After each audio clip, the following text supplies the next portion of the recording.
The rain had been falling non-stop since morning, washing the city in silver and gray. Emily Parker stood on the side of the road, soaked to the bone, clutching a cheap tote bag filled with everything she owned, 2 pairs of clothes, a notebook, and a broken phone. Her eyes were red, not from the rain, but from holding back tears she didn't want anyone to see. She had just been fired. Again. Sorry, Emily, you're a good worker, but we just can't keep someone who's late every week, her manager had said coldly. He didn't care that her old car broke down last month. He didn't care that she had to walk 3 miles to the diner every day. He didn't even care that she skipped lunch to make up for lost time. She was alone, and out of options. As she stood there on the curb, cars splashed by, throwing muddy water over her already ruined clothes. Her shoes made a squishing sound every time she moved. She looked across the street at a luxury black SUV parked near the curb, tinted windows, gleaming rims, the kind of car she'd only seen in magazines. And then the driver's door opened. A tall man in a black suit stepped out, holding an umbrella. His expression was unreadable, his presence commanding. Even from a distance, Emily could feel that silent intensity about him, the kind that made people move out of his way without a word. He glanced at her for a second. Just a second, and yet, that moment froze her completely. She tried to look away, embarrassed, thinking maybe she looked like a stray cat standing in the rain. But the man didn't move. He just stood there, watching her, until he finally spoke. "Get in the car," he said, his voice low and firm. Emily blinked, unsure if she heard him right. What?" she stammered. "Get in the car," he repeated, tone sharper this time, not unkind, but filled with authority, like he was used to being obeyed. She took a step back. "I don't even know you." The man sighed quietly, like her hesitation was expected. He walked around the SUV, opened the back door, and motioned her to come. "You can stand there and freeze, or you can get in. Your choice." Emily hesitated. Every warning she'd ever heard about strangers echoed in her head. But something about him, his calmness, his certainty, made her pause. He didn't look dangerous. He looked deliberate, like he knew exactly why he was there. "Why would you help me?" she asked. He met her eyes for the first time, piercing gray eyes that held no emotion but somehow carried a strange warmth underneath. "Because I don't like watching people drown when I can throw them a rope," he said simply. That line cut through the noise in her head. Before she knew it, she found herself walking toward the car. The moment she sat down inside, the warmth of the heated seats hit her skin, making her shiver. It smelled faintly of leather and cologne, expensive, clean, powerful. The man got in after her, closed the door, and signaled the driver to move. "Where are we going?" Emily asked nervously, gripping her tote. "Somewhere safe," he replied without looking at her. His tone was final. No room for questions. Emily studied him, the sharp jawline, the neatly trimmed beard, the kind of man who probably never had to worry about bills or broken cars. He was quiet, almost unnervingly so. Not a word during the entire drive. Just staring out the window, thinking about something heavy. "Are you, like, a cop or something?" she asked, trying to break the silence. A faint smirk flickered on his lips. "No, a social worker." "No, then who?" He turned his head slightly, eyes meeting hers again. "You'll know soon enough." Her heartbeat quickened. The car drove through streets she didn't recognize, away from the noise, into quieter neighborhoods. Warehouses looked like pieces of art. When the SUV finally stopped, Emily realized they were outside a tall, modern glass building. The kind that screamed money and power. "What is this place?" she whispered. "Where I work," he said, stepping out. He opened her door like a gentleman, holding the umbrella over her. "Come on." Emily hesitated again, then followed him through the grand entrance. The lobby was all marble and gold, the kind of place where even silence felt expensive. People at the reception desk glanced up, eyes widening as they recognized the man beside her. "Good evening, Mr. Reed," one of them greeted, her tone respectful, almost fearful. "Evening," he replied shortly. Emily blinked. Mr. Reed, why did that name sound familiar? And then it hit her, Matthew Reed. The silent billionaire CEO of Reed Tech Industries, one of the biggest tech firms in the country. She had read about him in a magazine once, the millionaire who speaks through actions, not words. Her stomach dropped. She was standing next to a man worth millions. And she had just yelled at him in the rain. She froze, her breath catching in disbelief.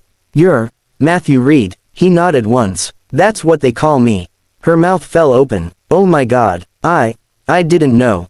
He cut her off gently. You don't have to. I'm not doing this for recognition. They rode the elevator to the top floor in silence. The doors opened to a private office that looked more like a penthouse, city lights glittering through floor-to-ceiling windows, a wall of books, and a massive oak desk. Sit, he said, pointing to the couch. Emily obeyed without argument this time. Her hands trembled slightly. Matthew walked to a small bar counter and poured 2 cups of hot coffee. He handed one to her, and for the first time, she noticed his hand, strong, steady, but marked by faint scars. The kind that told stories without words. She sipped carefully. You really didn't have to do all this. I know, he replied simply. But I wanted to. Why me? She asked softly. He studied her for a moment, eyes narrowing as if weighing his words. Then he leaned forward. Because sometimes life sends us signs, Ms. Parker. I saw you standing there today, and something told me, if I walked away, I'd regret it. Emily swallowed hard. Regret it? Why? His expression darkened slightly. Because you reminded me of someone I once failed to save. A chill went down her spine. Before she could respond, he stood up, checking his watch. You can stay here tonight. I'll have someone bring you dry clothes and food. Her lips parted in surprise. Wait, stay here, in your office. He gave her a faint, tired smile. It's safer here than wherever you were going. Emily hesitated, then nodded slowly. Thank you, Mr. Reed. As he turned to leave, she called out, why are you helping me, really? He paused at the door, his voice softer now. Because you have no idea what's coming, and I can't let history repeat itself. And before she could ask what he meant, the door closed behind him, leaving her alone in that vast, silent room, wondering what kind of storm she had just walked into. She didn't know it yet, but that night, the night a silent CEO ordered her into his car, was the night he saved her life. And soon, she'd find out why. Emily didn't sleep that night. She sat on the couch in Matthew Reed's office, watching the city lights flicker beyond the rain-streaked glass. Every few seconds, thunder rolled across the skyline, deep, unsettling, like the sound of fate rearranging itself. Her mind spun with questions. Why had a millionaire CEO stopped for her? What did he mean by history repeating itself? And why did his eyes, those unreadable gray eyes, look like they carried years of guilt? By morning, she was still awake, curled under a soft blanket someone had quietly dropped off. She was sipping her second cup of coffee when the elevator doors opened and Matthew walked in, perfectly dressed, composed, as if the world itself bent to his schedule. Morning, he said flatly, setting a file on his desk. Morning, she replied, her voice shaky. I didn't know if I should leave or. You're not leaving, he interrupted, not looking up. Her brow furrowed. I'm not. He finally met her eyes. No, at least not yet. She hesitated. Mr. Reed, I appreciate what you did, but you don't owe me anything. I'm fine, really. He let out a quiet breath and leaned back in his chair.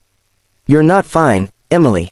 You were standing in the middle of a storm last night, no umbrella, no coat, and you looked like you hadn't eaten in days. Don't lie to me. Her cheeks burned. He wasn't wrong. She hadn't eaten properly in 3 days, saving every dollar for rent that was due today. Look, she said softly, I'm grateful, but I can't stay here. I need to figure things out. You're not going back to that apartment, he said firmly. Her eyes widened. How do you know about? I had someone look into it. She blinked, stunned. You what? I needed to make sure you were safe, he replied calmly. Your landlord has 3 complaints filed for unsafe conditions. The wiring's faulty, and there was a small fire there 2 nights ago. Emily's chest tightened. A fire? Yes, he said quietly. You were lucky you weren't home. For a moment, the air between them grew heavy. She didn't know what to say. Finally, she managed, why are you doing this, Mr. Reed? You don't even know me. He looked away, his jaw tightening. Because I knew someone like you once. Someone I didn't help soon enough. She waited, but he didn't continue. Instead, he picked up the phone and pressed a button. Send her in. Moments later, a woman in a navy blue suit entered, his assistant, apparently. Emily, this is Karen, he said. She'll take you shopping for clothes, get you some food, and set you up in one of the company apartments for now. Emily stood frozen. I can't accept that, it's too much. His tone turned softer, though his expression stayed guarded. You don't have to pay me back. Just don't disappear. Not yet. She nodded reluctantly, too overwhelmed to argue. Later that day, Emily found herself in a bright apartment overlooking Lake Michigan, something straight out of a dream. The fridge was stocked, the bed was soft, and for the first time in months, she felt safe. But as the hours passed, one thought kept circling in her mind. What was Matthew saving her from? She didn't have to wait long to find out. 3 days later, Emily returned to Reed Tech to thank him in person. She knocked on his office door, and when she entered, she noticed he wasn't alone. 2 men in dark suits were sitting across from him, their conversation low and tense. Matthew looked up briefly. Emily, wait outside, please. Something about his tone, calm but cold, made her stomach twist. She waited by the window until the men left, their faces grim. When she stepped back in, he was rubbing his temples. Rough meeting, she asked carefully. He gave a half smile, weary. You could say that. Who were they? Private investigators, he said. And they're looking for someone. Her curiosity deepened. Someone dangerous. His silence said enough. She frowned. And that has something to do with me. He finally looked up, his eyes softer now. Emily, your father. His name was Daniel Parker, right? Her heart skipped. Yes. Why? He exhaled slowly. 10 years ago, Daniel worked for my company. He was one of my best engineers, brilliant, loyal. But he found out something he shouldn't have. A group within our investors was laundering money through offshore accounts. He tried to expose them. Emily's pulse quickened. What happened? Matthew's voice grew heavy. They silenced him before he could go public. They made it look like an accident. She froze. You're saying my father's death wasn't? He nodded grimly. No, it wasn't an accident. And the same people he tried to expose are still out there, and they know you're his daughter. Emily's knees weakened, and she gripped the chair for balance. But, why me? I've never done anything. They think your father might have left something behind, Matthew explained. A file, a drive, evidence. I didn't know until last week that you were being followed. Her blood ran cold. Followed? Yes. That's why I stopped last night. I saw one of their cars tailing you from the diner. Emily's mind reeled. The black sedan she'd seen in her reflection that evening, she thought it was coincidence. But it wasn't. You saved me, she whispered, realizing the truth. He didn't respond, only gave her a look that said everything. I should have protected him back then, Matthew said quietly. I was his boss, his friend, but I ignored the warning signs until it was too late. I won't make that mistake again. Tears filled her eyes. For the first time, she saw through the cold, distant exterior, saw a man carrying the weight of a decision that had haunted him for years.